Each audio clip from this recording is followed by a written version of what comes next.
Obrigado, presidente. Deputados, deputadas, cearenses. Eu quero aqui fazer alusão a alguns projetos nossos que estão tramitando aqui na casa, uma audiência pública que realizaremos na próxima semana e também há um projeto do governo do estado que começa a ser executado, que é de grande importância para os desportistas.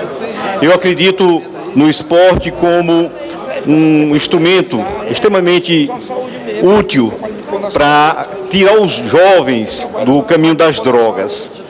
O esporte, ele cria disciplina, ele faz com que você desperte para um modo de vida saudável. E o governo, na sexta-feira, fez publicar um edital para selecionar projetos esportivos para incentivo ao esporte cearense, serem beneficiados com a lei de incentivo ao esporte cearense. Esses projetos, eles podem ser elaborados por ligas desportivas, por clubes de futebol, técnicos de equipes, em qualquer modalidade esportiva. Ele vai movimentar um recurso da ordem de 3 milhões de reais. Foi uma lei que foi aprovada por essa Casa Legislativa alguns anos atrás. E qualquer entidade do Ceará pode se inscrever para essa seleção. É importante que o projeto seja bem feito e ele precisa vir ser entregue aqui na Secretaria de Esporte do Estado até o dia 7 de dezembro. Então, eu aproveito esse momento e a grande audiência que tem a TV Assembleia e a FM Assembleia para alertar aquele que está nos escutando, que é praticante de alguma atividade esportiva e que muitas vezes as equipes têm dificuldade, principalmente no futebol, de se organizar e ter os recursos para bancar os custos das competições, que podem resolver isso a partir dessa lei, a partir da seleção desse projeto. As pessoas se inscrevem no projeto, passam pelo edital, pela seleção. O projeto selecionado, ele recebe um certificado de aprovação do projeto e então, de posse desse certificado, você vai até o empresário que vai receber um benefício de isenção, incentivo do ICMS, e ele dá a sua contrapartida financeira para que você possa ter essa ajuda importante para comprar o terno, as bolas, enfim, os equipamentos necessários para que ocorram as competições.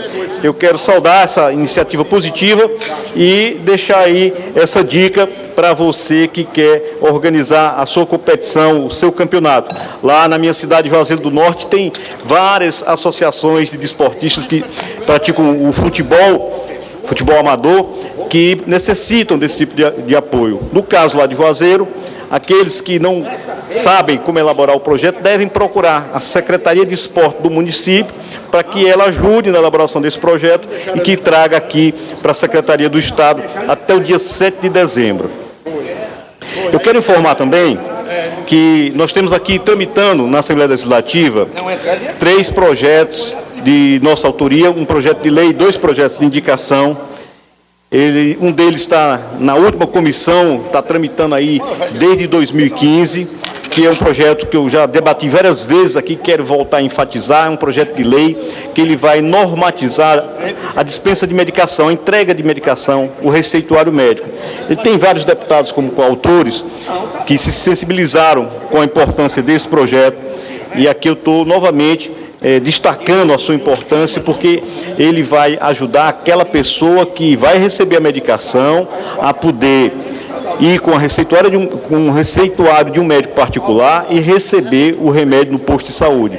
Isso ainda hoje é impedido, porque existe uma burocracia que foi construída com o objetivo de dificultar a vida das pessoas e muitas vezes você tem a receita no seu posto, tem um remédio e você não recebe porque o médico do SUS não fez aquela prescrição, porque não estava lá, porque faltou, porque está em greve, ou então porque está de férias, e mesmo você tendo a receita você não recebe. Está errado e a nossa lei tem o objetivo de corrigir essa distorção burocrática que dificulta o acesso do doente à medicação. Nós temos um projeto de indicação tramitando também, já na fase final, que é uma sugestão ao governador para que implante o bilhete único na região metropolitana do Cariri. Essa proposta ela surgiu também de reivindicações de populares que viram o sucesso que é a prática do bilhete único aqui na região metropolitana de Fortaleza, que produz uma economia importante para aqueles que ganham salário mínimo e que precisam utilizar o serviço público, se deslocando mais de um ponto e tendo que utilizar mais de um ônibus. E essas pessoas são muito beneficiadas com a redução dos seus gastos com a utilização do bilhete único. Pois bem, nós estamos fazendo esse projeto de indicação como um apelo, um clamor, para que o governador Camilo Santana implante também o bilhete único lá na região metropolitana do Cariri. Essa é uma necessidade de estudantes, de trabalhadores, de desempregados que precisam se valer do transporte público para conseguir ir atrás de uma nova oportunidade de trabalho, de emprego. Isso é importante para aqueles que ganham um salário mínimo e que se deslocam utilizando esse transporte público, que é caro e que consome muitas vezes mais de 10% do seu salário e pesa no final do mês. O projeto do bilhete único é uma iniciativa que merece todo o nosso apoio e todo o nosso reconhecimento feito pelo governo do Estado, também precisa ser implantado na região do Cariri. E, por fim, um último projeto de indicação, que é uma sugestão também feita para beneficiar os professores, aqueles que usam a voz como um instrumento de trabalho e que, por forçar sua voz diariamente, várias horas por dia, terminam sendo acometidos de patologia das cordas vocais, muitas vezes por conta do esforço na fala para transmitir seus conhecimentos para os estudantes. Esse projeto, ele quer sugerir ao governo do Estado que compre microfones, alto-falantes, amplificadores nas salas de aula, para que os professores não precisem forçar muito a sua voz no ato de lecionar, ao estar falando com frequência e durante muitas horas em sala de aula. No caso, aí, esse material, o alto-falante, o microfone, ele passa a ser um equipamento de proteção individual, um equipamento de proteção da voz, que é o instrumento utilizado pelo professor no cotidiano. E nós pretendemos sensibilizar também o Poder Executivo para a importância desse projeto e que ele seja implantado em todas as escolas do Estado do Ceará. Essa, sem dúvida nenhuma, seria uma grande contribuição e um justo reconhecimento a esses professores que têm feito com que o nosso Estado seja destaque na educação pública em todo o Brasil, a cada ano se superando em resultados positivos que merecem prêmios e que merecem os nossos aplausos também. Nós queremos informar também que estamos realizando, a pedido da Associação dos Servidores Públicos do DENOX, um seminário, uma audiência pública para discutir o planejamento e execução de políticas públicas de convivência com a seca. A importância do DENOX como uma instituição que planejou políticas públicas para facilitar a vida do nordestino na convivência com as adversidades da seca, do semiárido. O DENOX, ele tem uma longa folha de serviços prestados aos nordestinos, sobretudo na construção de reservatórios importantes para o enfrentamento da seca. E esse órgão, há muitos anos que ele vem sendo ameaçado de ser desmontado, de ser destruído, já foi desmantelado, seu potencial foi reduzido e nós precisamos resgatar esse potencial. Essa audiência pública se pretende a ser um instrumento de luta para revitalizar o DENOX, de reconhecimento do trabalho dos grandes técnicos que aquela instituição tem e que merece estar à frente da política de planejamento das obras contra a seca, de convivência com esse semiárido, principalmente num momento como esse que o Ceará vem aí de 6 anos seguidos de seca, com dificuldades hídricas em vários pontos do estado. São muitas as cidades que hoje apresentam enormes problemas de abastecimento d'água para o consumo humano. Então, nem se fala na questão do uso na agricultura, que é exatamente um ponto nevrálgico que precisa ser olhado com uma atenção técnica, com atenção especializada, com a dedicação desses profissionais que fazem parte dessa instituição tão séria e que merece realmente ser reconhecida e ser revigorada para continuar prestando esse relevante serviço. O último ponto que eu quero abordar aqui, ele diz respeito ao ataque que o governo Temer pretende fazer contra os servidores públicos de forma geral. Iniciando contra os servidores públicos federais, depois isso vai atingir os servidores públicos estaduais e também os servidores municipais. E eu quero chamar a atenção daqueles que são servidores públicos e que serão atingidos por essas medidas. O governo Temer resolveu dar um golpe na Previdência em todos os trabalhadores do Brasil. Todos aqueles que precisam da Previdência, quer seja do regime próprio ou do regime geral, eles seriam atingidos pela reforma da Previdência programada por esse governo golpista. E ocorreu uma reação muito forte dos trabalhadores. Várias manifestações foram realizadas, os deputados foram tocados pela força da mobilização dos trabalhadores e o governo resolveu mudar a sua estratégia. Direcionou seu ataque preferencialmente para os servidores públicos. De que forma?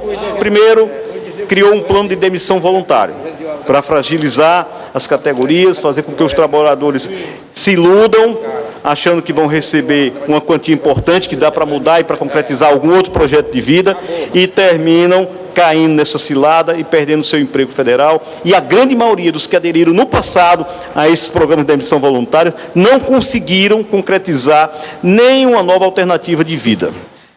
Segundo, acabar com a estabilidade dos servidores públicos. Um outro golpe que tem o claro objetivo de reduzir também o número de servidores públicos, deixá-los à mercê da perseguição dos seus chefes imediatos, responsabilizá-los muitas vezes pelo trabalho que não é de qualidade, mas que é fruto da falta de estrutura do funcionamento, e aí eles ficam à mercê dos seus chefes imediatos, de comissões muitas vezes articuladas com o fim de perseguir e de demitir funcionários públicos. Arrochou o salário dos servidores, não fez reposição salarial, mas pretende agora acabar com a previdência do regime próprio dos servidores públicos. Se isso ocorrer a nível federal, o segundo passo vai ser a nível estadual e a nível dos municípios. Os servidores públicos federais, nesse momento, servidores públicos de forma geral, eles estão com a sua previdência ameaçada. O governo começou a fazer uma campanha mentirosa em todos os meios de comunicação, a peso de ouro, para tentar convencer a opinião pública de que os servidores públicos têm privilégios e que são responsáveis por um déficit da Previdência que não existe. O déficit da Previdência, que é responsabilidade do governo, da sonegação das grandes empresas, que é cobertada pelos governos, vários governos, e também pela falta pela retirada de parte dos recursos através da desvinculação das receitas da União. Isso aí tem feito que, reiteradas vezes, o governo tenha retirado recursos da Previdência Social. E agora eles querem fazer você crer que o servidor público é o responsável por isso, dizendo que o salário do servidor público é muito alto em relação à iniciativa privada. Não é verdade. O salário da iniciativa privada, dos trabalhadores de forma geral, é que é muito baixo em relação a um salário médio dos servidores públicos federais. Há privilégios? Há, mas não são os trabalhadores que pegam no pesado e que carregam a máquina pública no cotidiano que são privilegiados. É uma pequena elite, uma pequena casta que vai ficar à margem dessas mudanças e que muitas vezes não vão precisar de aposentadorias porque já chegam ao final das suas carreiras com muitos recursos, com fartos recursos, com outros investimentos que não se fazem necessário se manter com o dinheiro da sua previdência, que é descontado mensalmente e com valores acima do que é pago na iniciativa privada. Isso o governo não diz. Então, esse governo golpista, ele trama contra os trabalhadores do serviço público e é importante que a categoria esteja toda mobilizada na defesa dos direitos adquiridos ao longo de anos e anos de lutas. O que nós temos assistido... Mais 3 minutos, Vossa Excelência. Muito obrigado, presidente. O que nós temos assistido nos últimos anos é uma reincidente ação no sentido de retirar tudo aquilo que havia sido conquistado pelos trabalhadores do serviço público após a Constituição de 1988.